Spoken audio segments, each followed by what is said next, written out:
Hey yo, football fans, it's another great year. Fantasy football fiends, grab your beer. Giving you the best draft tips for all your picks. Starts and sits to the waiver wire fix. From my drafts galore to stats that's hardcore. Triple F does it all, have y'all screaming more. So sit back, relax, let the experts prevail. JT Magnum, Siggy Guns never fail. What's going on, fantasy football fans? My name is JT Magnum along with Siggy Guns, and welcome to Fantasy Football Fiends. Actually, we're gonna do our annual fantasy football show, and today we're gonna bring you our top sleepers and our top busts. We're gonna get into probably a lot more fantasy football stuff as time goes on, and we view some preseason games. But today we're gonna do sleepers and busts. And are you glad to have fantasy football back, Siggy?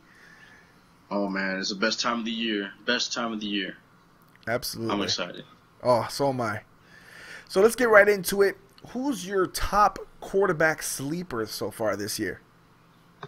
Sleeper. I think, when I think of a sleeper, I think of somebody that nobody's going to draft and that's probably going to have a really good season.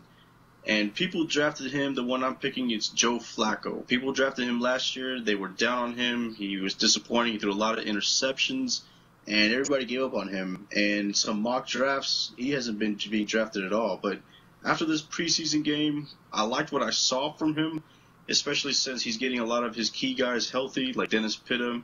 I think he's always been a 4,000-yard, quarterback.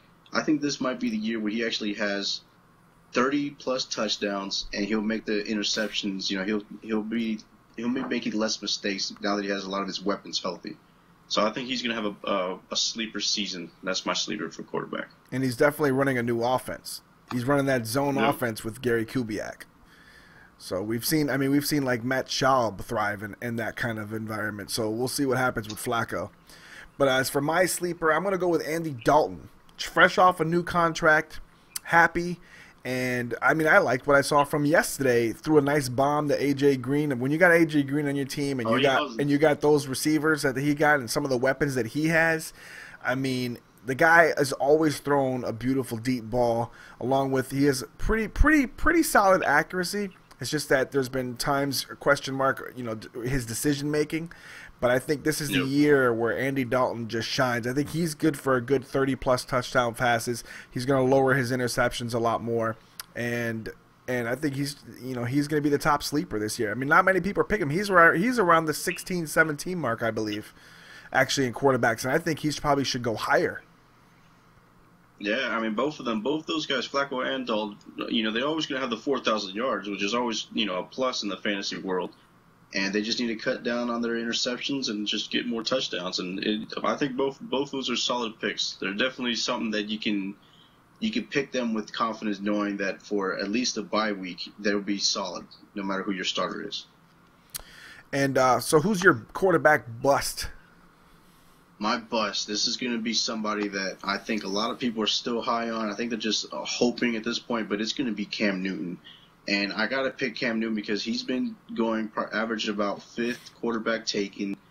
He's coming off of ankle surgery, and those things take time. Jeter tried to come back from ankle surgery last year, and it didn't work out good at all. Grant Hill, it took him a long time to come back from ankle surgery, and he's a quarterback that runs, so he's going to be using that ankle a lot. At least if he wants to be efficient, he's going to be using that ankle a lot. And if it's painful, if it starts to hurt, you're going to see defenses not even try to stack the line anymore. They're going to go ahead and just, cover what receivers they have on top of that. So I just think it's a season that he is just going to be really struggling in all season long with his ankle and his production from his, receivers that don't know the system yet. I just have him as a bust, and it's written all over it, considering how high he's being picked. Yeah, I actually agree with you. I think he's going to be a big-time bust. And had you not said that was your sleeper or your bust, I would have chose him as well. But since you already chose him, I'm going to go with Matt Ryan. Now, I think Matt Ryan's a pretty good quarterback, but you've seen him steadily declining. And then on top of that, Julio Jones is coming back, but nobody knows exactly how healthy he's going to be. He's coming off a serious foot injury. You got Roddy White's getting another year older. No Tony Gonzalez. So it's a little bit different. Who's running the ball for Atlanta but Steven Jackson? I get it, but I think they're going to run the ball a lot more. So I think Matt Ryan's production is going to actually go downhill with them running the ball more and then passing probably a little bit less. And on top of that, like I said, question mark on Julio Jones, and Roddy White's getting a little bit older. I agree. Yeah, remember everybody loved him. Man, everybody picked him last year. Oh yeah, Matty Ice. Scored those yards, but Matty Ice. Except he doesn't win playoff games. So who's your running back sleeper? My running back sleeper is going to be my fellow Jet, and he's always been somebody that should be good. It's Chris Johnson. And last year, if you had Chris Johnson and you were watching the games, you saw Chris Johnson rush all the way to the 5-yard line, and then the coach would pull him out and put in Battle or whoever it was that was the backup, and he'll steal the touchdown from Chris Johnson. From what I saw yesterday, they gave Chris Johnson the ball at the goal line, and what did he do in the first time he got it? He ran it in for the touchdown. Yes, it's preseason, but at least it showed that they're going to have the confidence in him getting those touchdowns or the goal line carries, and because of that, the Jets run. They were the sixth, top rushing offense last year, 6th. So I would think with a guy like Chris Johnson, that number should only improve, and I think he's going to have a lot of yards and this time a lot of touchdowns. That's my sleeper. I agree with you, and I saw what you're talking about, and I never understood the whole big back theory, trying to push the pile, it doesn't work all the time. You got to have – I don't understand why not use a speed guy, because you don't know if he's going to go inside. You don't know if he's going to bounce outside, so it makes you guess at the goal line, and it basically causes the defense to try to do a guessing game, whether they blitz more to the outside to try to contain the outside run, or you try to converge inside. And I never understood that whole big back thing, just trying to push the pile. I guess everybody wants to just show you're a man and push the pile, but I'd rather just score the touchdown. I mean, with finesse running to the outside or inside. Like, I never understood that. But my sleeper is going to be Steven Jackson. He was hurt last year a lot. He did well for Atlanta, just was hurt so much that he never really got a chance to shine, never really got a chance to play. So with the length of time that he was injured and being out, that obviously rests his body, and he's always been just an amazing athlete. So I think with that long period of time under his belt from just being on the shelf, I think he's going to have just an amazing season. And like I said, they're going to run the ball more due to the fact that Julio Jones is kind of a question mark. We're not sure how healthy he is. I mean, they're saying he is, but you never know with foot injuries how that works. So I think Steven Jackson is poised for another 1,000-yard season. Probably a good, solid, double-digit touchdowns. Yeah, I can agree with that. So who's your bust? Who's your running back bust? My bust, who I think you're in love with, man. He's being picked an average pick 5 overall, and the 4th running back taken, Eddie Lacy. Now, I have bust written all over this for a couple of reasons. One, there's always the sophomore jinx, and this is his sophomore season. 2, Aaron Rodgers is back. I don't think a lot of people realize that a lot of those numbers are because Aaron Rodgers was hurt and they were running the ball way more because they didn't have Aaron Rodgers. Aaron Rodgers is not going to be a 3,000-yard passer. He's going to be wanting the 4,500s. He's going to want to have 40 touchdowns, going for 40 touchdowns in the air. Eddie Lacy isn't a LaShawn McCoy where he's going to be able to get a 50-plus receptions from the backfield. Maybe Starks can get that. And if they're running an offense where they want somebody like that, you're going to see Starks take a lot more carries from Lacy, in my opinion. And I just think Lacy's not going to have this year, not warranted anyways, for the 4th overall running back. I think Forte should be in that spot, if anything. But there you go. I think that's going to be – he has bust written all over. I just think it's just not going to be worth that high of a pick. I think Eddie Lacy's going to have like 1,400 yards and like 14 touchdowns, like 13 touchdowns. Way. With that offense and the way they run it, he's going to be getting so many goal line carries, and then on top of that, they're gonna run play action off that dude. You're not going to know. I think Green Bay is going to be a tough team to defend this year. Last year it was a little different. A better way to look at it is this: you're saying all this great offense. No offense was better than the Broncos last year, and did you see anybody get 14 rushes in the ground with that offense, with that team. Yeah, but the scary thing is when they did run, the Broncos can run because their players are so scared of the pass that they stay back. So all those draws and all those those runs, that is why they were able to just still get down the field with all they had Monte Ball and No Sean Moreno running. So with Green Bay, they run a lot of screens. They run. It's a little different offense. At that point. No, it would be Lacy. Yeah. Lacy's not going to run the screens. No way. He only had 35 catches. Right, but look who he was playing with. I'm just saying. I think if you're going to run the screen, I see him running.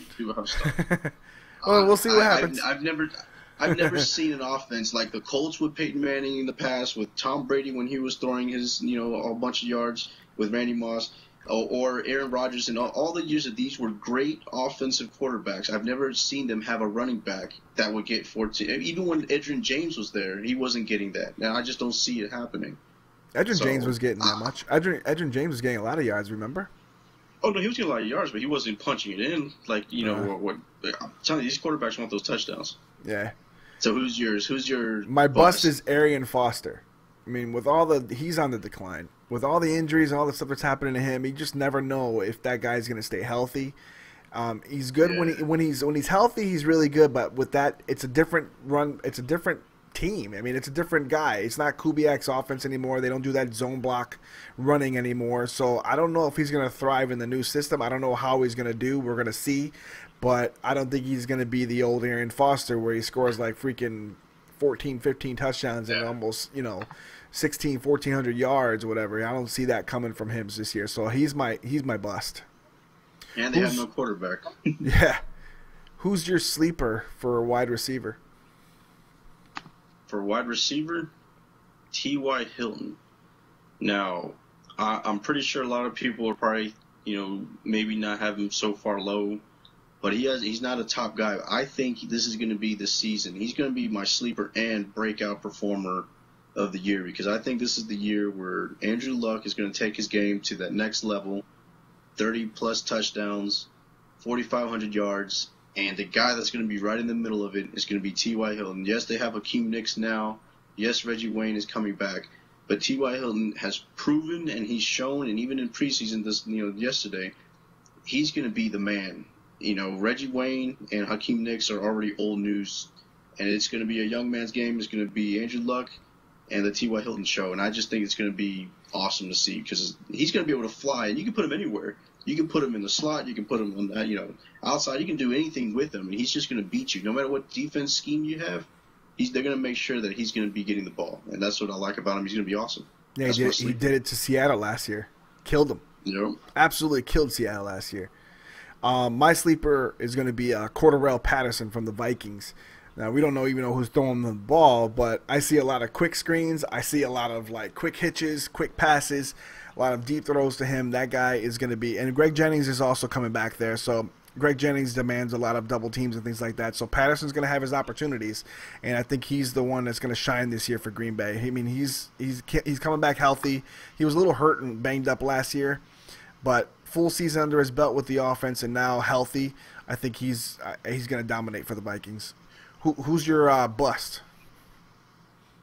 My bust for wide receiver? Alshon Jeffrey is going to be my bust. And the reason why, again, not necessarily, that he has a sophomore jinx or anything like that, because this is going to be his third season. Jay Cutler's coming back. And if there's one thing I know about Jay Cutler, is Jay Cutler's, his teddy bear, his blankie, since he was a little kid, has always been Brandon Marshall. And Brandon Marshall's always going to get his 100, carries or 100 receptions and stuff like that. As long as Jay Cutler's there, though, he's always going to be only throwing at him, it seems.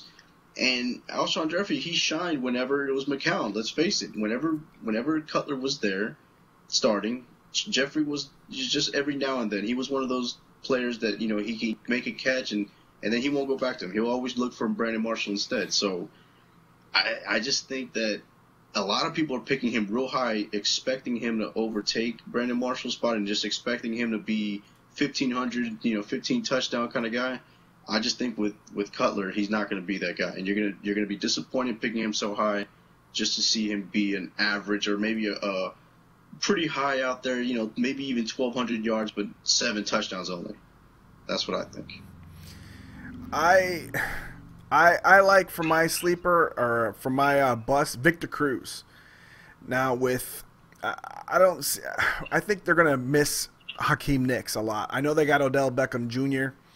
and they have Mario Manningham back and Ruben Randall, but Victor Cruz everybody knows is the man. So when he comes in, he's the one going to be getting double teamed. He's the one going to be getting double, triple teamed because he's the one they know can beat him deep. He's the one that can go over the middle slants and be that slot guy. But with Odell Beckham Jr. out there, who's unproven, Mario Manningham coming off injuries, he had a whole injury-filled season with San Francisco last year. Barely even played. They had to shelf him. He played like a couple games and he was done. And then along with Ruben Randall, I mean, I see Victor Cruz getting double team galore, so his production's going to slip. And you saw his production slip last year when Hakeem Nicks was a little banged up and he had to be the main guy. He did good the first like three games I think it was, and after that he like completely just went downhill. So I see him having a trouble, just a trouble getting the ball this year. So he's my bust. Who's your sleeper tight end? Sleeper tight end Dennis Pitta. He's coming off an injury. Like I said, I think Joe Flacco's going to have a really good season this year, and it all revolves around some of these players being healthy again. And Pitta, he's always been a solid contributor, and I just think that now that they've grown together, this could be the year where he becomes a Witten type of player for Flacco. So I think he's going to have a great season. I'm even willing to bet that he can have 10 touchdowns for a tight end, which is awesome. So he has that kind of potential in that offense. I like Zach Ertz from Philadelphia. I think he's going to have a great season. With all the guys they have on that team, like with LaShawn McCoy, Riley Cooper, Jeremy Maclin coming back, and the way that offense runs, I just feel like Zach Ertz is the guy who's going to get the ball now, just because of that. So I think he's going to have a nice. He's going to be a nice sleeper tight end. If you're like, all the big tight ends are taken off the board, and you have a tight end you need to get late, he's a good guy to pick up. Who's your bust? Bust was a hard one to pick, but I'll go Martellus Bennett just because of all the stuff that's been swirling around him. He has a bad attitude right now. Looks like the coaches have it out for him. This is somebody that's always had talent, even when he was with the Giants. And this statistically was a pretty good year last year for a tight end. 700-plus yards, 65 catches, 5 touchdowns. But, again, with the Jay Cutler factor, I'm not sure how much they're going to rely on him. I see the offense going back to what works for Jay Cutler, which is throw it at Brandon Marshall or dump it off to Matt Forte. So those two guys are going to benefit the most. McCown was somebody that loved distributing the ball everywhere. That's what made him so good. He threw it to Jeffries. He threw it to Marshall. He gave it. He was getting everybody involved, and that's going to be gone. And Bennett is going to realize that real quick that Cutler isn't the one that's going to be giving him the ball. Yeah, my bust is going to be a lot of people's disappointment, but Jason Witten. I just feel like the Cowboys are going to throw to more to wide receivers this year, and Romo's going to. I think they're going to struggle offensively. Period. I know they have Des Bryant and they have Terrence Williams and the people like that coming back, but I just don't see Jason Witten being as productive as in years past. So normally he gets about close to 1,000 yards, like 100 catches. I don't see that happening this year. Last year he had 73 and 8. That was a pretty down year for Witten, so I can definitely see a decline. But man, I think that's Romo's safety blanket. Though we can also put that Romo got hurt, and that's probably why he didn't get all those catches. Well, you never know with Romo; he might get hurt again. That's true. Yeah. Who's your defensive sleeper? My defensive sleeper is going to be the one that everybody was the bust of last year, which was Houston, the Houston Texans. Houston had such a horrific defense last year that, I would be scared to take them also this year. But they did get what's-his-face in the draft, Clowney. They do have, Watts. The defense has always been, the unit as a whole has been solid, and it was one of the top defenses just a couple of years ago. I can't imagine that that's all gone. There were some injuries. There were some people that weren't there. And I think that they're, if anything, they can't get any worse than they did last year. I think that if they're back to being a top 10 defense, in my opinion, that warrants them being a sleeper defense. Because a lot of people are picking right now defenses that have no business being up there, like Buffalo and the Colts. I mean, these are defenses that I would not pick over Houston at this point on paper. That's why I pick them as my sleeper. My sleeper is going to be the Bears. If you remember last year, the Bears defense did good at the beginning. I actually had them at the beginning of my season, and they did awesome for me. Then they all completely got injured. And I saw the signs. Like, they were all getting hurt. Pretty much almost the whole starting defensive team got injured last year for the Bears, who are all returning now for the Bears. And if they're returning, you know the Bears can score on defense. They've done it in the past, and I think they're going to resort back to form, and that's what's going to happen. But yeah, at the beginning of the year last year, they were amazing. It's just that I think all the injuries killed them, and they've made it some serious additions this year on D. And I look to them. I mean, I think they have Jared Allen now too. So I look for sack production to go up. I look for a lot of other things to go up for them, and I see them having a pretty good year. Yeah, I can see it. So who's your bust? I wanted to so badly pick Kansas City, but I know you talked me out of it before the show. But St. Louis, a lot of people are real high on St. Louis. They were the surprise. They were the sleeper last year. They had a really good season, but I just don't. The names eventually you start looking at it as they played to their max potential. A lot of their playmakers. I don't trust them as much. And I never really trusted a Jeff Fisher defense, really, unless you go back to the Tennessee days, you know, whenever they went to the Super Bowl against the Rams. And I just don't see that team being great this year. I think they're going to come back down to earth, even with Bradford back. Yeah, and you know, Bradford actually contributes to that too, because if he has a bad season, he's throwing picks and all that, defense is going to get real tired. So yeah, we'll see. My bust is the Broncos. All the additions they made, all the stuff, all the people they got. You got to remember, the people they picked up are pretty old.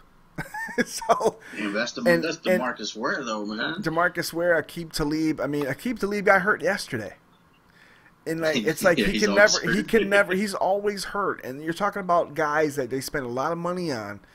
And when a guy like that goes down, who's coming into their spot? I mean, Peyton Manning's taking up a lot of salary. There's a lot of big-name players, and they're taking up some big salaries. So you're filling the holes in with guys that are unproven. And when a guy like that goes down, who takes their spot? And it's just, with all the new rules with grabbing and everything with the receivers, I think that hurts Aqib Talib, because he's not one of those. He's one of those very physical corners, and I see him getting called a lot. And he got called yesterday for a couple. So I don't see the Broncos being as great as people may think on defense, just because they added a couple superstars. So I can agree with that. Well, that does it. That does it for our sleepers and busts. We don't do kickers, just to let everybody know. We don't do kickers. I mean, I know. If you want kickers, I guess go to ESPN.com or CBS Sportsline or something like that. Or, but we really don't talk about kickers. It's really not. I always wait. Kickers is my last pick in the draft. Usually, it's always my last pick also, and let me go and let the people know the reason why it's always the last pick is because there's not a huge difference between the number one kicker and the bottom kicker in terms of points. Everybody picked Gostkowski, and he wound up being the number one kicker. He had 179 points. You know, for depending on your league how it's set up, if you get bonus points for 50 pluses and stuff like that, he gets that. But then you look at the next guy, Matt Prater, and he was just right there, and he wasn't even picked until like the 8th kicker probably. A lot of people were picking other guys like Hushka, whatever, for Seattle and all this stuff. So yep. Don't ever spend all the time on kickers. You never know. Pick with your last pick, and then pick the guys you know that are good from 50 yards and beyond, because that happens. And pick a kicker based on the teams you know that suck at getting into the end zone. Exactly. A lot of people teams like that to have pick they like the powerhouse offenses, but sometimes they score in touchdowns. Like the Broncos, Prater, I mean, obviously he had a lot more opportunities because they scored so many times.